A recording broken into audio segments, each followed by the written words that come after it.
putus asa tak berarti, jalan dengan tanpa harapan, lalu tangan yang berlubang paku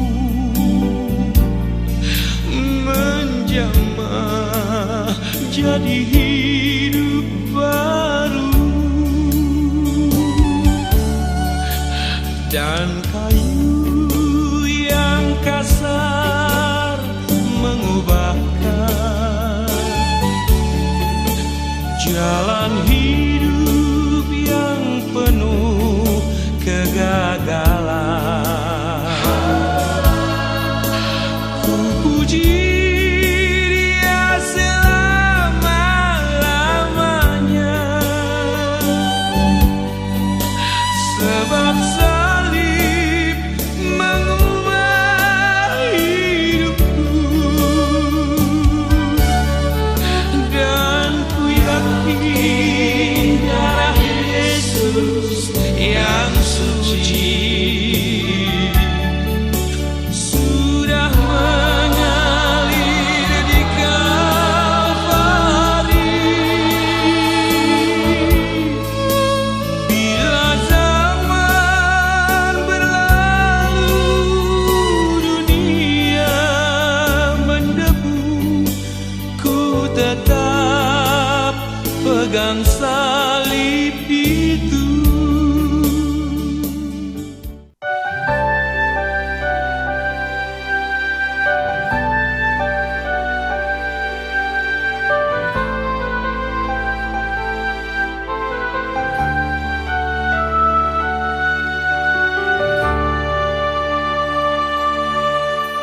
Takkan ragu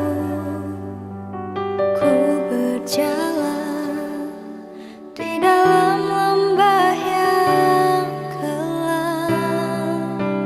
Ku tak takut, sebab Engkau besertaku.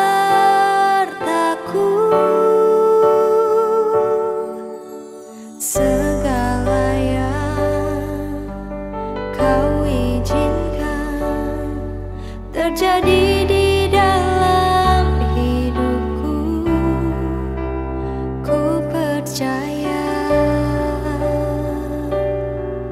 mendatangkan kebaikan.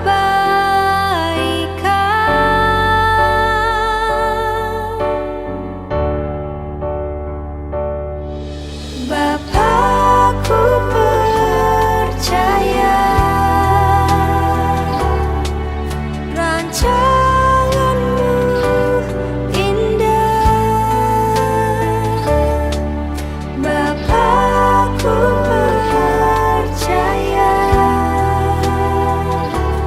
Kau turut bekerja dalam segala hal, mendatangkan kebaikan bagiku.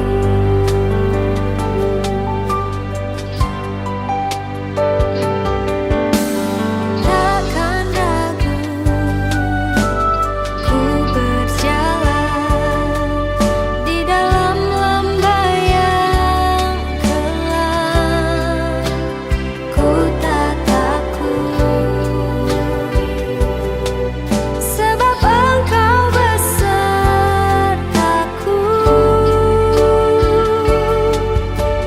Segala yang Kau izinkan terjadi di dalam hidupku, ku percaya mendatangkan kebaikan.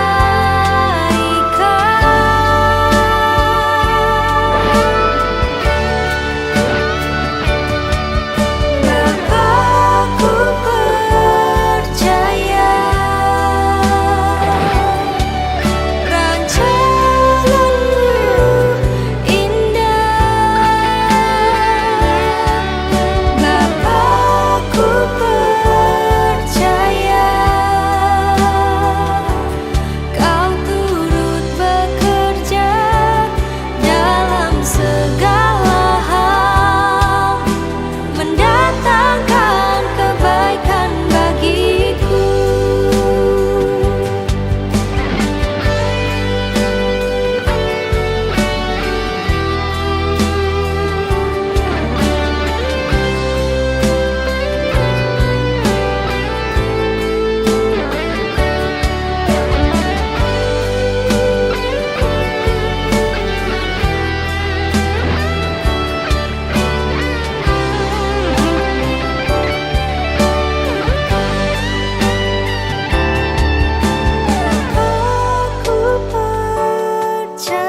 percaya kepada janji Tuhan yang tidak pernah gagal dalam hidup kami.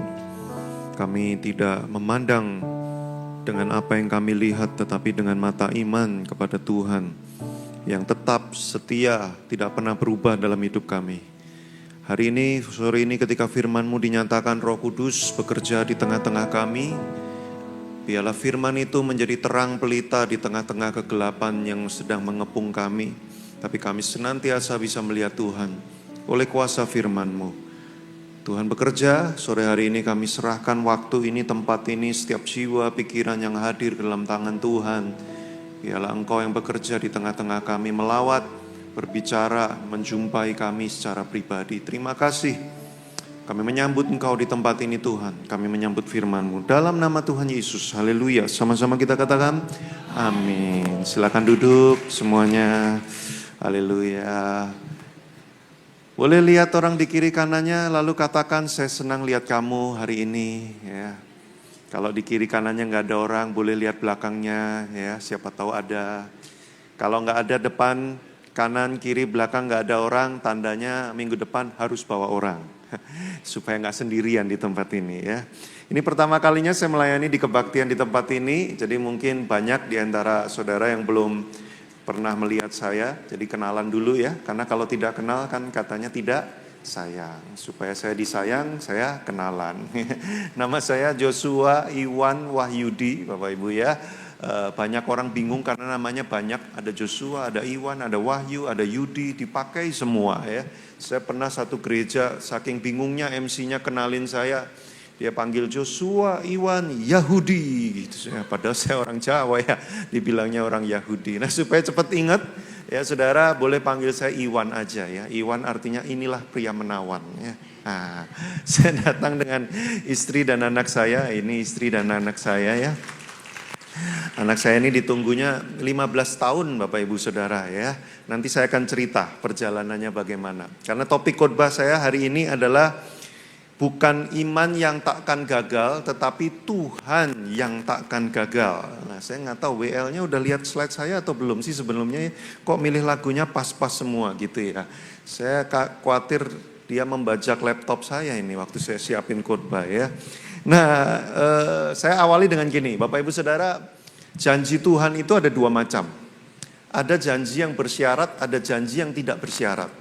Janji yang bersyarat itu kalau Tuhan berkata, kalau kamu lakukan seperti ini, kamu akan mendapatkan seperti ini. Kalau kamu begini, kamu nanti akan menerima seperti ini. Itu janji Tuhan yang bersyarat. Di Alkitab banyak. Bangsa Israel contohnya, kalau kamu taat, ikut perintahku, mengasihi aku sungguh-sungguh, kamu akan diberkati, tidak ada yang bisa melawan kamu, ya musuh-musuhmu akan kubuat berantakan semua. Tapi ada juga janji yang tidak bersyarat. Janji yang tidak bersyarat itu adalah Tuhan berkata, aku akan memberikan kepadamu. Nah di Alkitab juga banyak, ya, termasuk janji kepada Abraham. Nah hari ini kita akan belajar dari satu tokoh Abraham. Disebutnya bapak orang beriman. Saudara kalau dengar Abraham, apalagi namanya bapak orang beriman, wah kita langsung image-nya, wih Abraham tuh imannya hebat banget. Luar biasa banget, makanya dia disebut bapak orang beriman.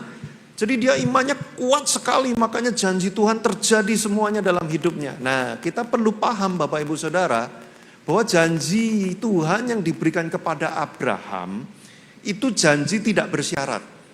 Karena Abraham gak lakukan apa-apa, bahkan dia belum kenal Tuhan sebelumnya, tapi Tuhan yang berinisiatif mendatangi Abraham, memanggil Abraham dan dia bilang begini, aku akan menjadikan kamu seperti ini, seperti ini, seperti ini, seperti ini. Jadi gak ada syaratnya. Tuhan gak bilang gini, kalau kamu begini, begini, begini, nanti akan terjadi gini. Enggak. Tapi Tuhan bilang gini, aku akan melakukan ini kepadamu. Tidak semua janji di Alkitab itu janji tidak bersyarat ya. Nah makanya Bapak Ibu kalau baca Alkitab harus membedakan, ini janji yang bersyarat atau yang tidak bersyarat. Soalnya orang Kristen itu suka ngeklaim. Ya, ngeklaim asuransi.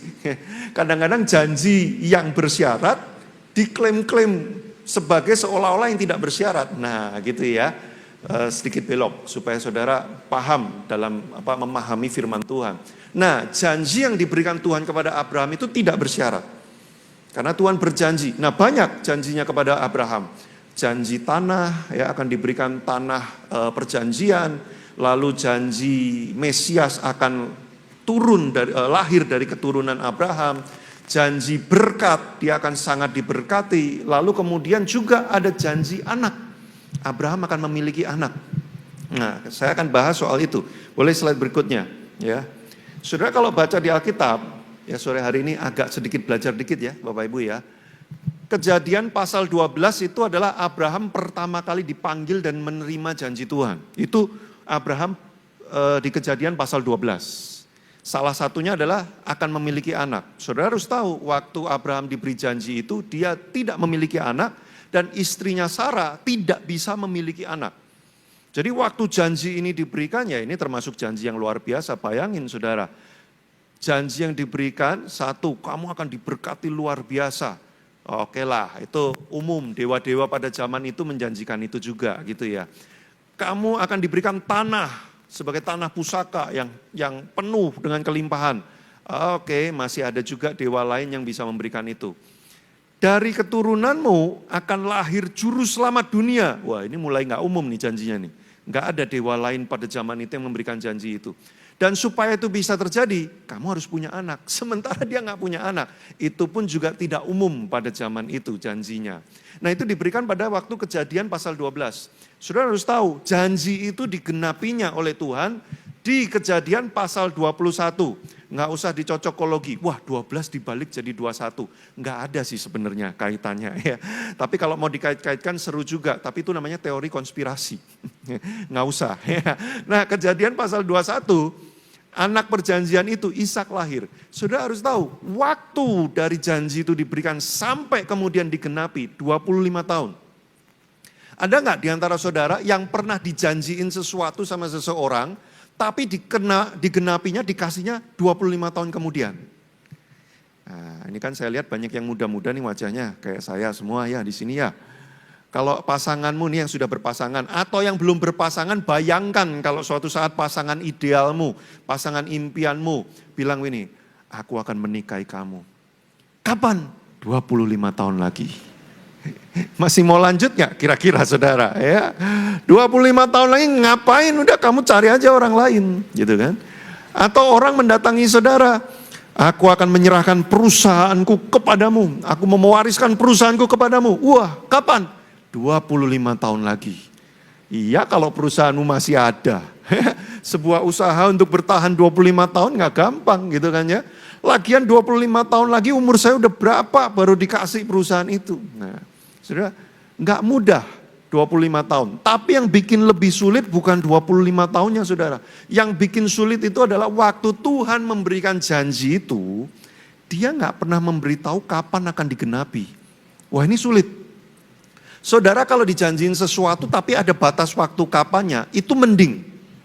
Ya. Aku mau ajak kamu jalan-jalan, kapan? Bulan depan, lumayan. Kita masih bisa nungguin tuh ada hitungannya gitu ya, ada countdown-nya. Wah 2 minggu lagi, wah seminggu lagi gitu kan. Wah ini aku punya duit 10 juta nih, aku mau sumbang buat kamu. Kapan? Tunggu ya, tahun depan. Ya tahun depan, tapi kan masih lumayan. Masih bisa ditungguin, ya udahlah. Aku tungguin lah, hitung hari ya, 365 lidi itu ya. Coret, akhirnya sampai juga. Tapi kalau janji itu tidak jelas kapan diberikannya, itu sulit. Abraham nunggu seminggu, sebulan, setahun, 10 tahun, kok enggak jadi-jadi, kok enggak datang-datang. Wah, sulit untuk mempertahankan iman percaya kepada janji yang tidak pasti kapan digenapinya. Dan sudah berlangsung dalam waktu yang lama, enggak segera digenapi juga itu janji. Wah enggak mudah saudaraku. Lalu orang berpikir begini, wah Abraham berarti hebat banget ya. 25 tahun tanpa kepastian, aku baru digantungin seminggu aja udah aku putusin. Cari orang lain, ini 25 tahun digantungin, waduh Abraham hebat banget imannya. Kuat sekali dia menanti dalam ketidakpastian, tetap percaya. Nah pertanyaannya apakah betul Abraham seperti itu? Kita sering dengar khotbahnya kan gitu ya, Abraham hebat, menanti janji Tuhan dalam ketidakpastian. Apa iya? Nah mari kita lihat, boleh slide-nya dimunculkan. Next. Sudah lihat, dipanggil, diberi janji Kejadian pasal 12. Masih dalam satu pasal yang sama, Abraham sudah gagal mempercayai janji Tuhan. Enggak tunggu waktu lama-lama loh saudara. Abraham sudah gagal mempercayai janji Tuhan. Loh, tanda kegagalannya di mana? Waktu terjadi mereka pergi ke Mesir. Abraham sama Sarah pergi ke Mesir. Mereka sudah suami istri. Lalu kemudian Firaun melihat, Abraham, siapa wanita di sebelahmu ini? Kalau ini yang wanita-wanita ya. Kalau Anda jadi Sarah nih, dalam posisinya Sarah, di depan Firaun, Firaun nanya, siapa wanita yang menawan ini? Abraham, sebelahmu itu siapa? Kamu berharapnya suamimu jawab apa? Pengennya, ini istriku, kamu jangan apa-apain, ini sudah menjadi milikku, enak aja, kan gitu ya. Abraham gak ngomong gitu loh. Ini siapa Abraham? Ini adikku. Wah bagus, ada kakaknya, aku mau jadikan dia istriku. Dan Abraham gak ngomong apa-apa, iya aja. Itu kalau Tuhan gak intervensi, ngomong sama Firaun dalam mimpi, itu udah jadi istrinya Firaun, itu Sarah. Lah terus kalau kayak gitu, kapan terjadinya janji Tuhan? Gak terjadi, tapi Tuhan gak pernah gagal. Sekalipun Abrahamnya gagal, gak lakukan apa-apa. Wah ini Abraham nih suami kurang ajar juga rupanya ya, kita baru tahu gitu kan ya. Tapi Tuhan gak pernah gagal dan tidak membiarkan rencananya gagal. Makanya dia intervensi. Akhirnya Firaunnya ngamuk-ngamuk. Bram lu gimana sih? Ternyata ini istri lu. Tuhan yang ngomong langsung. Coba kamu. Wah aku hampir terkutuk gara-gara kamu. Abrahamnya cuma cengengesan. Hehehe. Sorry ya. Nggak bertanggung jawab. Padahal di pasal yang sama dia terima janji Tuhan. Dia udah gagal. Kejadian pasal 16. Udah gagal lagi. Saya nggak bisa ceritakan detailnya. Nanti kita nggak pulang, nggak makan malam. Kelaparan semuanya ya. Baca nanti di Alkitab. Kejadian 17, Tuhan berjanji, diketawain malahan janjinya. Kejadian pasal 20, padahal tinggal sedikit lagi udah nyampe. Gagal, dan gagalnya mirip kayak yang pertama. Ini mungkin cocokologi lagi dia. Ya, di awal begitu, di ujung gitu lagi. Cuman kali ini bukan Firaun, Abimelek. Sama kasusnya. Lihat Abraham sama Sarah. Hei Abraham, siapa wanita di sebelahmu itu? Abraham gak belajar dari kesalahan yang lalu. Dan dia masih jawab, ini saudaraku. Sama Abimelek, bagus aku mau jadiin istri. Abrahamnya diem aja. Gila gak sih? Siapa yang menyangka Abraham bapak beriman itu, ternyata kurang ajar juga kayak gitu ya. Wah compang-camping juga ya. Memberi kita pengharapan. Ternyata mirip juga gua kayak Abraham ya. Aduh lumayan. Saya pikir Abraham itu udah kayak levelnya dewa banget tuh, imannya kuat banget. Ternyata mirip-mirip sama gua ya. Nah ini memberi pengharapan kenapa? Iman kita bisa gagal tapi Tuhan gak bisa gagal. Terhadap janji dan rencana yang memang dia sudah tetapkan. Nah mari kita lihat lagi, coba next slide. Berikutnya, nah segitiga yang di bawah ini adalah Tuhan menegaskan janjinya. 4 kali Tuhan menegaskan janjinya, 4 kali Abraham gagal. Coba Kejadian pasal 12 tadi saya udah ceritakan. Gak lama kemudian ditegaskan lagi janjinya. Kamu akan punya anak lewat Sarah. Gagal lagi. Kemudian ditegaskan lagi Kejadian 17. Kamu akan punya anak lewat Sarah. Abraham dan Sarah dua-duanya sama-sama mentertawakan Tuhan. Gak percaya. Lalu kemudian Kejadian 18 diulang lagi. Kamu akan punya anak lewat Sarah. Kejadian 20 gagal lagi. Kenapa saya sajikan fakta Alkitabiah ini Bapak Ibu Saudara? Boleh slide berikutnya. Supaya kita tahu kisah Abraham bukan kisah tentang iman yang tak pernah gagal.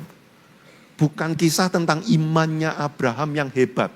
Seringkali ada pengkhotbah-pengkhotbah terlalu meng-highlight Abraham ini hebat banget nih. Sampai janji Tuhan bisa dia percaya, dia genapi. Kita melihat sebenarnya dia penuh dengan kegagalan juga. Next slide. Jadi kisah Abraham itu adalah kisah tentang Tuhan yang tidak pernah gagal menepati janji-janjinya. Kayak lagu yang barusan kita nyanyiin tadi. Nah makanya boleh next slide.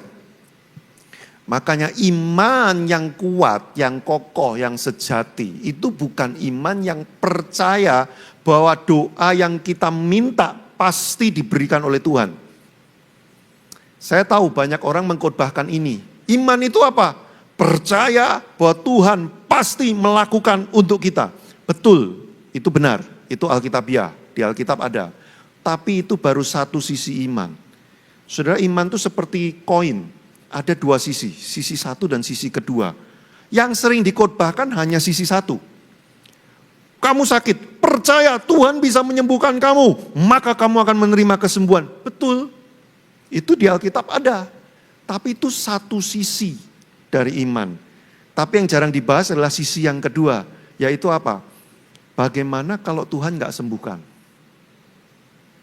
Jadi gimana? Loh, kalau kita cuma pakai satu sisi, sakit, wah aku percaya Tuhan pasti sembuhkan, dia pasti akan melakukan untuk saya. Ternyata enggak sembuh. Kan kemungkinannya berarti cuma dua. Satu, Tuhan enggak sanggup. Tapi enggak mungkin karena tadi lagunya dia sanggup.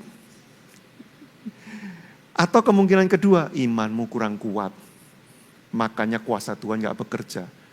Dua kesimpulan ini sama-sama melukai kekristenan kita. Either Tuhan gagal atau aku yang gagal. Imanku gagal. Tapi sebenarnya ada alternatif ketiga. Memang Tuhan menyediakan jawaban yang lain yang lebih baik. Nah inilah sisi iman yang kedua.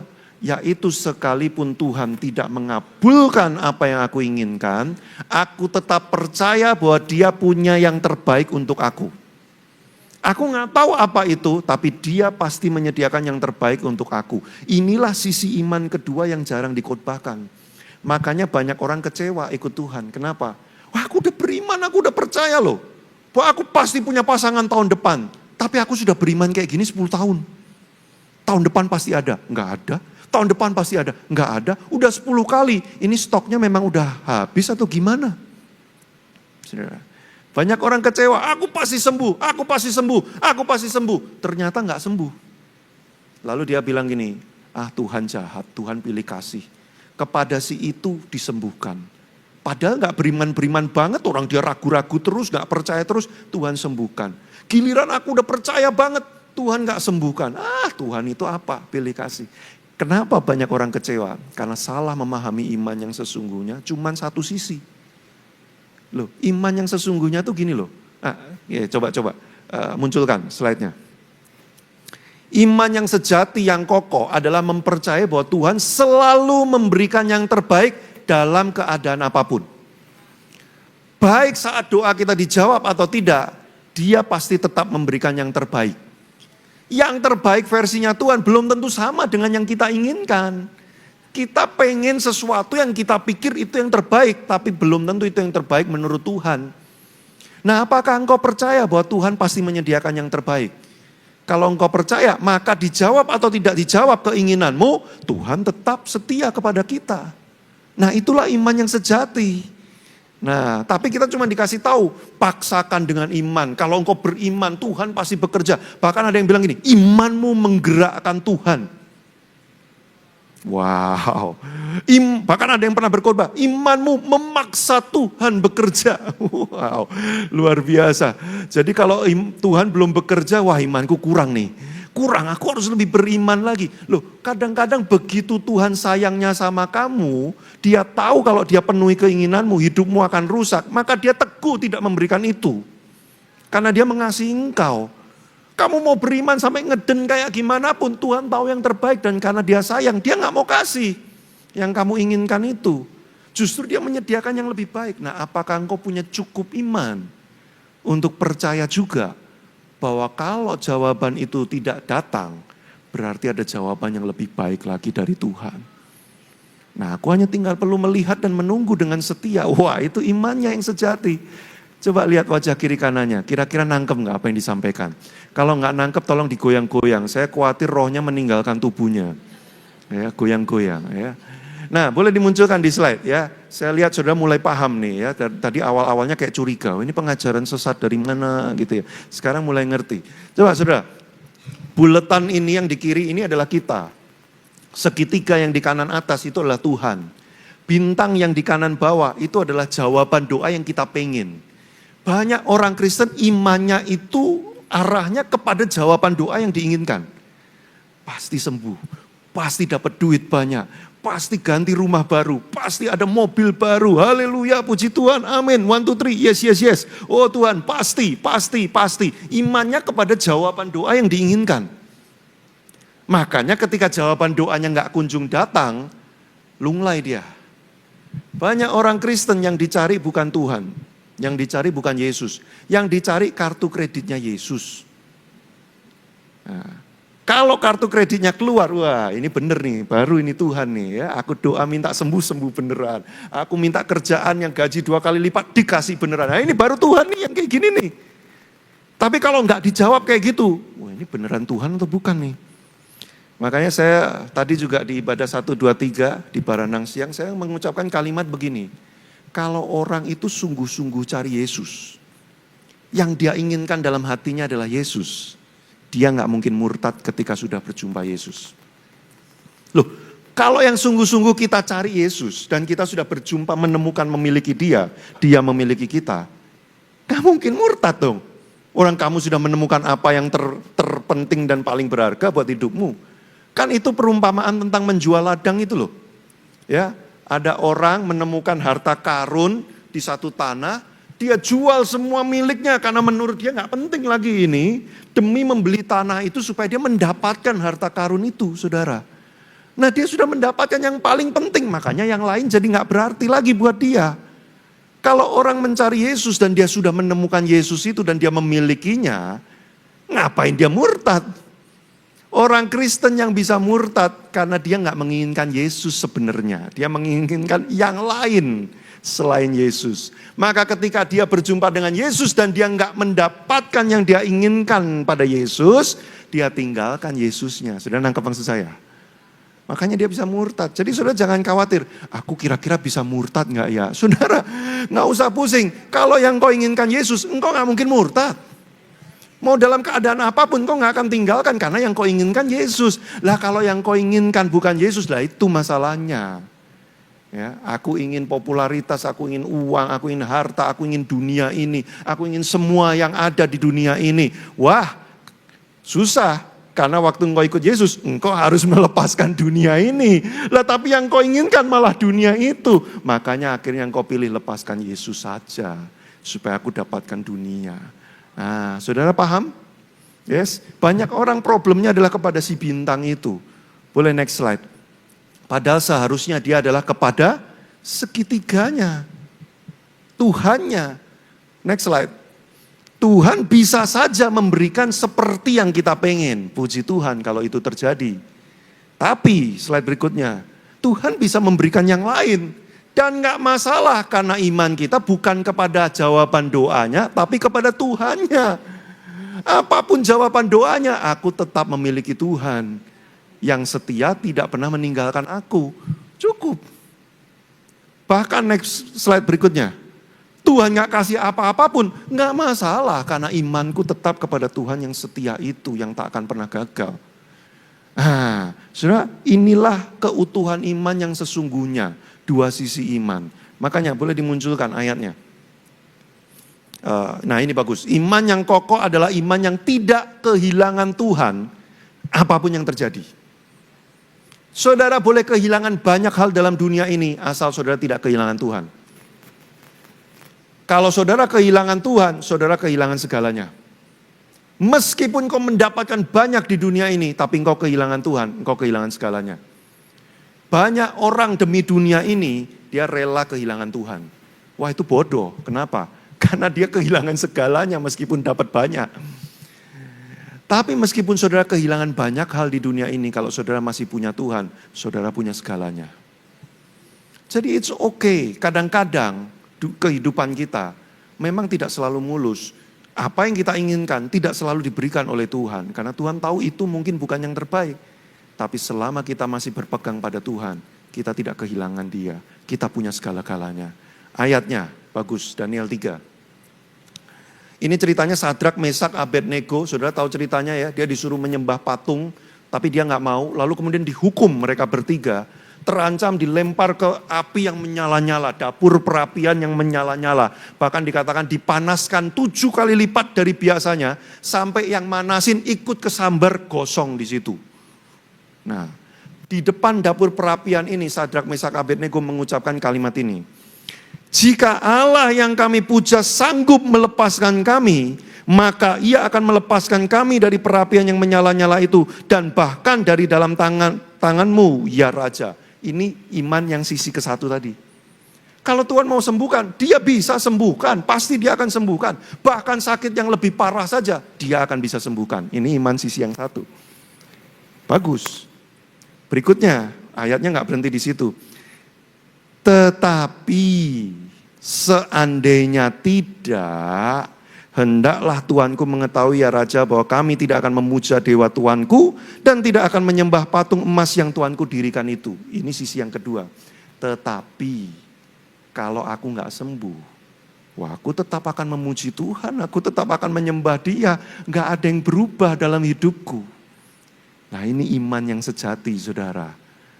Nah, saya akan tutup khotbah saya dengan kesaksian. Boleh pemain keyboard dimanapun Anda berada, tunjukkan pesonamu. Asik. Sudah kalau pengkhotbah sudah mengendang pemain keyboard, Anda tahu artinya apa? Khotbah hampir selesai. Saya menikah tahun 2007. Sampai 5 tahun pertama nggak kunjung punya anak juga. Udah mulai gelisah.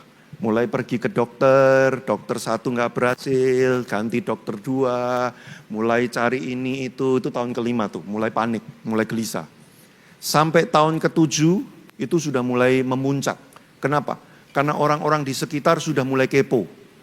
Ini yang bikin stres itu bukan nggak punya anaknya.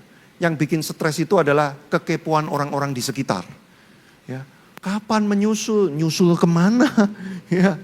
Kapan momongannya datang? Emang gua Tuhan? Ya gua maunya secepatnya gitu ya.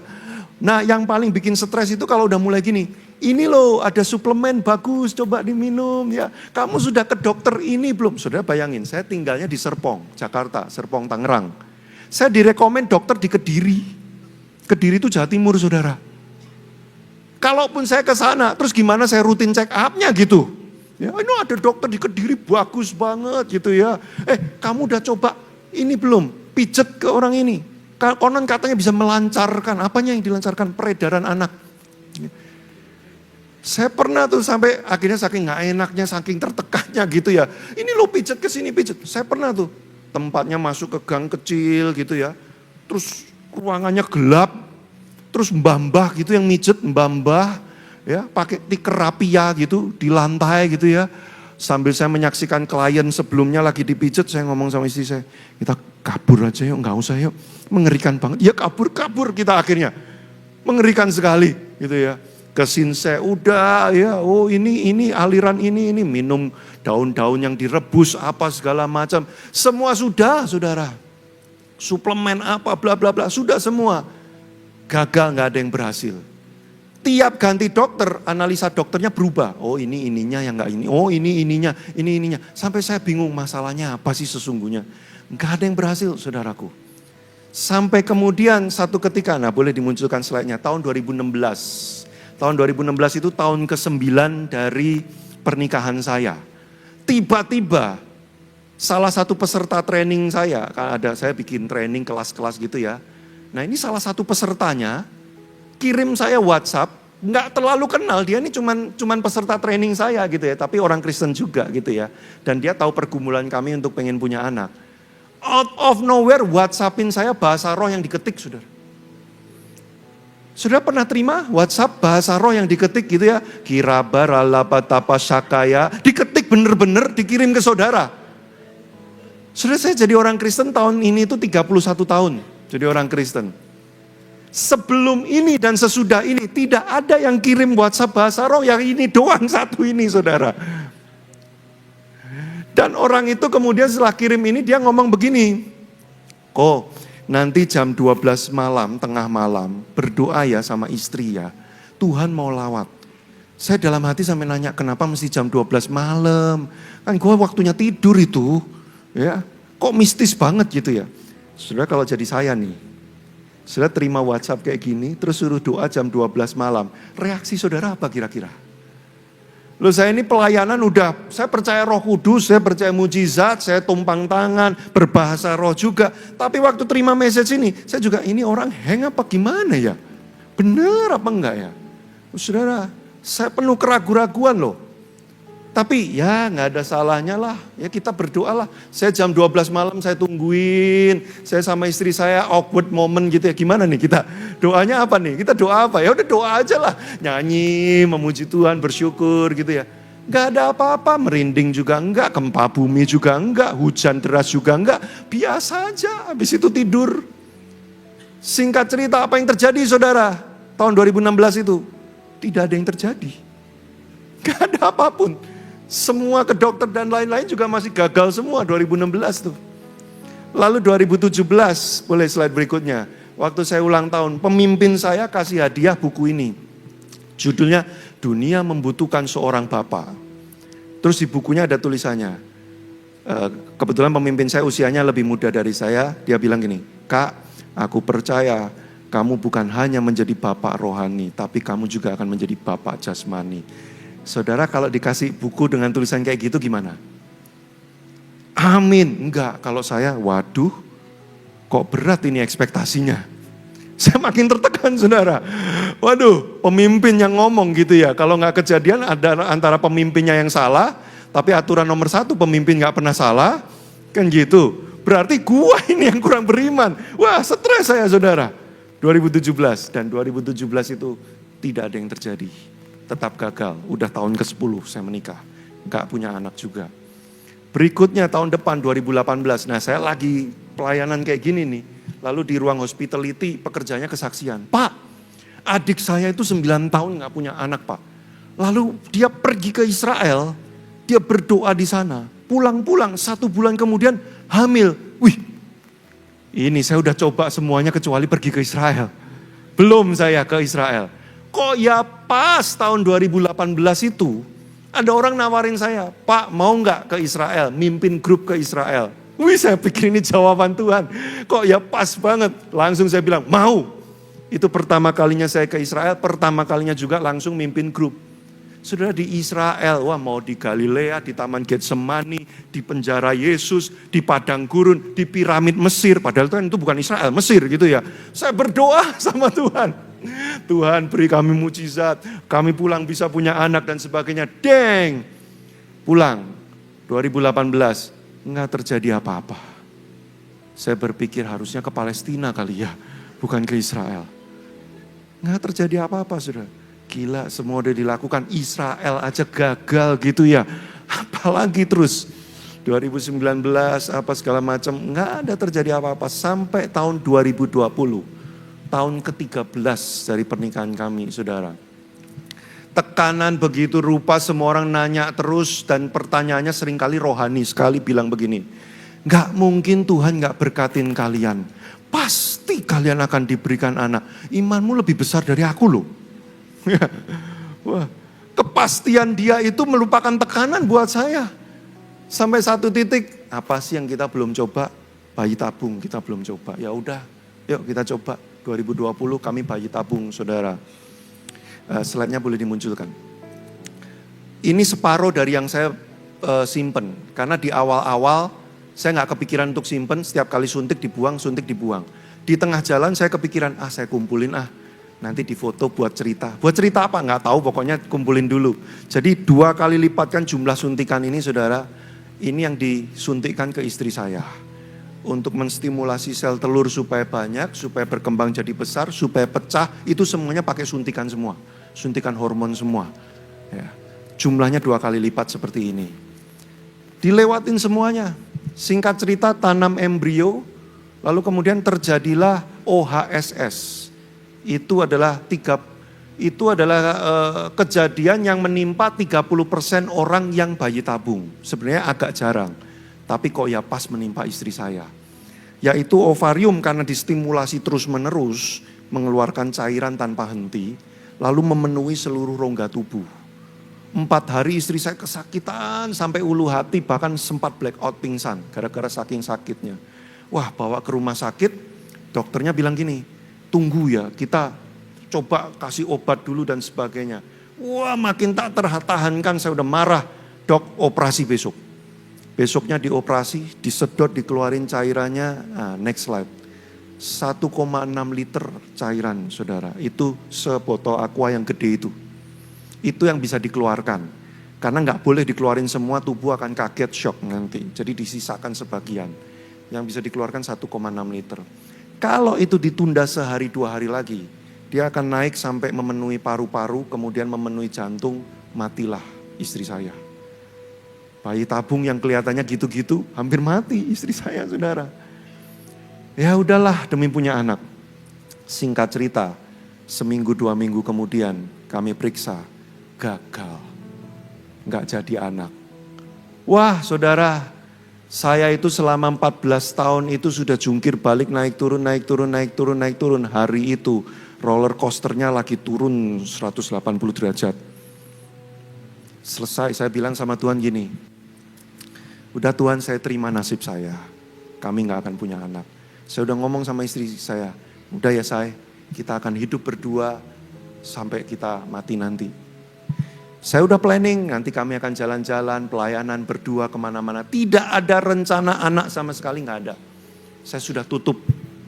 Kalau iman itu episode selesai.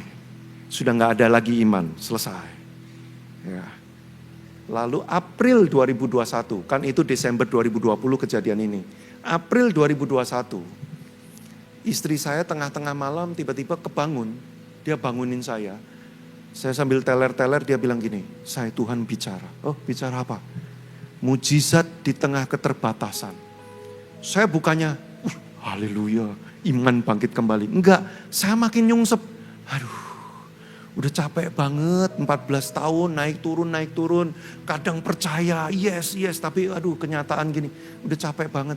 Jadi kalau suruh berharap dan beriman lagi, aku sudah gak sanggup. Tapi lihat mata istri saya berbinar-binar menyala-nyala gitu ya. Saya mau ngomong gitu gak enak. Ya udahlah, amin saya. Tidur lagi saya. Sejak hari itu istri saya ajak saya berdoa. Saya berdoa, tapi saya mau jujur sama saudara. Hati saya waktu berdoa itu udah gini loh. Udahlah, udah selesai, udah gak usah lagi diperpanjang. Ini melelahkan, semua usaha ini melelahkan. Iman saya udah gak ada saudara. Itu April 2021. 8 Desember 2021 ulang tahun pernikahan ke-14 saya dan istri. Istri saya tiba-tiba terdorong tes pack. Dia lama di kamar mandi. Saya pikir kenapa? Waktu saya masuk kamar mandi, dia tertangkap basah sedang tes pack. Terus dia bilang gini, say, positif. Saya bilang, nggak mungkin, tes lagi. Sudah 6 say. Saya foto semua, 6-6-nya. Positif semua. Belum pernah selama 14 tahun, 1 aja yang positif tuh belum pernah. Ini 6 positif semua. Tapi saya masih nggak percaya. Saya bilang, tes darah. Kami akhirnya waktu itu tes darah dan memang benar hasilnya. Istri saya hamil. Tanpa program, tanpa apa-apa, alami terjadi. Sudah kenapa saya cerita ini? Saya mau beritahu begini. Iman saya itu udah gagal. Iman saya itu udah nyungsep, udah selesai, tamat. Tapi Tuhan tidak pernah gagal. Kalau dia sudah menetapkan satu hal yang terbaik terjadi dalam hidupmu, mau kamu roller coaster naik turun kayak apa, dia pasti menggenapinya dalam hidupmu. Sepanjang engkau terus berpegang sama dia. Walaupun berpegangannya tertatih-tatih, terseret-seret, jatuh bangun, hancur-hancuran. Tapi Tuhan tidak pernah gagal. Abraham gagal 4 kali, tapi toh janji Tuhan tetap digenapi. Kita mungkin tadinya kaget lihat Abraham, dia seperti dewa imannya. Ternyata enggak, kita semua sama. Kadang-kadang kita kehilangan rasa percaya, tapi terus pandang Tuhan. Sekalipun kelihatannya janji Tuhan kok tidak digenapi, tetaplah percaya bahwa Tuhan memberikan yang terbaik. Saya tutup dengan ayat terakhir, ayat favorit orang Kristen, yaitu ayat terakhir. Karena habis itu gak ada ayat lagi. Ini ayat bagus sekali saudaraku. Sekalipun pohon ara tidak berbunga, pohon anggur tidak berbuah, hasil pohon zaitun mengecewakan. Sekalipun ladang-ladang tidak menghasilkan bahan makanan, kambing domba terhalau dari kurungan dan tidak ada lembu sapi dalam kandang. Namun, kita baca bersama-sama, 1, 2, 3. Aku akan bersorak-sorai di dalam Tuhan, beria-ria di dalam Allah yang menyelamatkan aku. sekalipun doa kita belum tentu dipenuhi seperti keinginan kita, kita tetap akan menyembah Tuhan dan tidak kehilangan Tuhan. Karena kita tahu Tuhan tidak pernah gagal. Rancangannya yang terbaik pasti terjadi dalam hidup kita. Mari kita datang di hadapan Tuhan. Tim musik boleh bantu saya nyanyi satu lagu. Selain Kau tiada yang lain. Boleh cek nada dulu ya. Selain Kau tiada yang lain, hanya Kau milikku di surga. Jangan takut saudara, engkau gak kehilangan apapun. Sekalipun dagingku, Namun tetap kita katakan, ku sembah. Engkau, Pandang Dia saudara, Allah yang perkasa, yang setia, ku sanjung yang tak pernah meninggalkan. Namamu di hidupku, Oh Tuhan, tiada yang lain, hanya Kau satu. hanya Kau satu di hatiku. Mari angkat hatimu, kita nyanyikan sekali lagi. Selain Kau tiada yang lain. Selain Kau tiada yang lain, hanya Kau milikku di surga. Sekalipun dagingku lenyap, hatiku lelah tak berdaya. Bersama-sama mari angkat hati, katakan, ku sembah. Oh, Allah yang perkasa, ku sanjung tinggi namamu di hidupku, Tuhan, tiada yang lain, hanya Kau satu. mari nyatakan, ku sembah.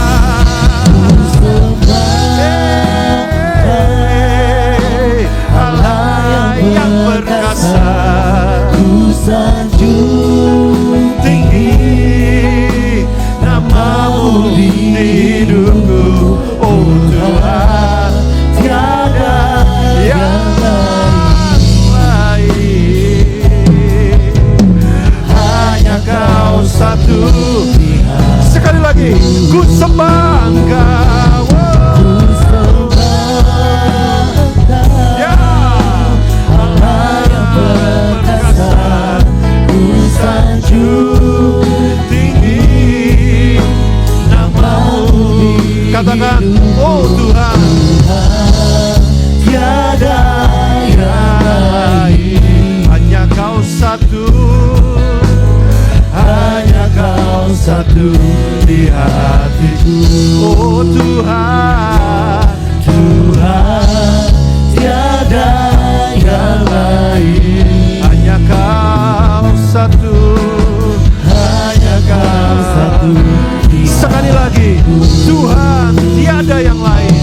Tuhan, tiada yang lain, hanya Kau satu di hatiku. Kalau sore hari ini di antara kami ada yang sedang bergumul, kami sedang menantikan sesuatu yang tidak kunjung datang, dan mungkin iman pengharapan kami sudah melemah, bahkan sudah habis. Tapi kami tahu Tuhan tetap setia, tidak pernah berubah dan tak akan pernah gagal. Sekali lagi kami memandang kepadamu Tuhan. Kami tidak memandang kepada keinginan kami akan jawaban doa, tapi kami memandang kepada Tuhan yang tidak pernah gagal. Mungkin yang kami inginkan bisa tidak terjadi, tapi Tuhan pasti menyediakan yang terbaik buat kami. Kami mau naikkan kepercayaan kami kembali kepada Tuhan. Kami mau kuatkan hati kami kembali kepada Tuhan. Kami tidak meninggalkan Engkau. Kami tetap memandang-Mu senantiasa Tuhan. Oh, aku berdoa penghiburan dari tempat yang maha tinggi. Damai sejahtera yang melampaui segala akal kekuatan oleh Roh Kudus dan firman Tuhan sekali lagi menguatkan kami pada sore hari ini. Dalam nama Yesus, ada damai, sejahtera, kekuatan bagi setiap mereka yang sudah menerima firman-Mu. Terima kasih Tuhan. Dalam nama Yesus kami berdoa, kami mengucap syukur. Haleluya. Sama-sama kita katakan amin. Sudah, saya beberapa buku ada saya bawa, tapi saya rekomen ada 2 judul. Pertama, Mental Strong. Itu saya menulis bagaimana membangun mental yang kuat di tengah masa-masa yang sukar. Lalu buku kedua judulnya 49 hari The Link. Itu renungan harian setiap hari selama 49 hari, tapi saya susun supaya urut sampai setelah 49 hari, saudara akan ngalamin banyak perubahan di dalam diri saudara. Akan bagus sekali kalau dilakukan dalam cool, dengan teman, bertiga gitu ya. Bareng-bareng 49 hari pakai 49 hari The Link. Saudara bisa tanya nanti di counter buku di depan. Tuhan Yesus memberkati. Sekali lagi Yeay! Mari kembali tepuk tangan tinggi-tinggi. Yeay! Shup shup shup shup paridaram shuridam pa pa pa paridaram paridam pa pa pa paridaram para pa pa pa pa paridaram paridam pa pa pa paridaram paridam pa pa pa paridaram para pa. Setelah hari yang terindah ketika ku jumpa dengan Yesus yang menjadi kekasih hatiku. Walau banyak rintangan jalan yang dihadapkan, kasih-Nya kini jadi kuatku. Di hatiku, di hatiku ada cinta-Nya.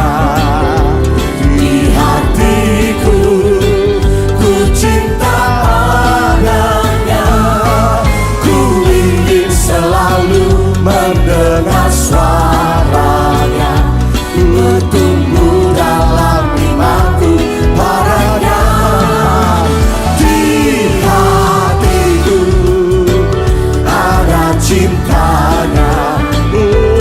Di hatiku ku cinta padanya.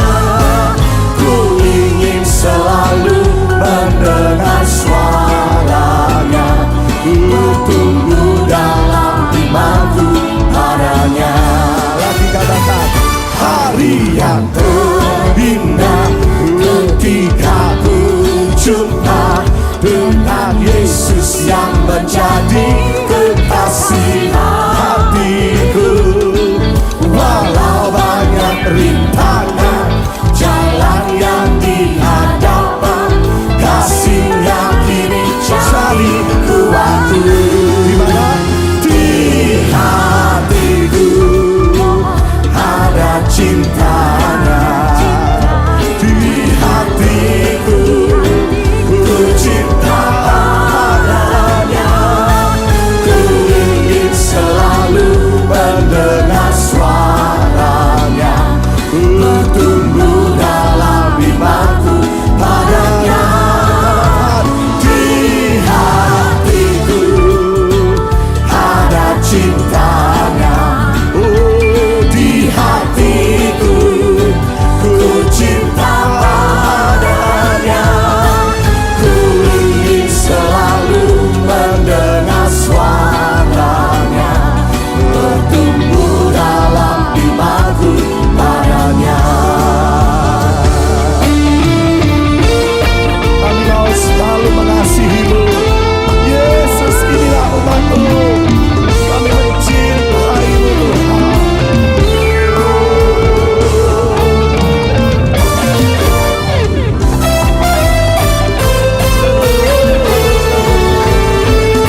dirinya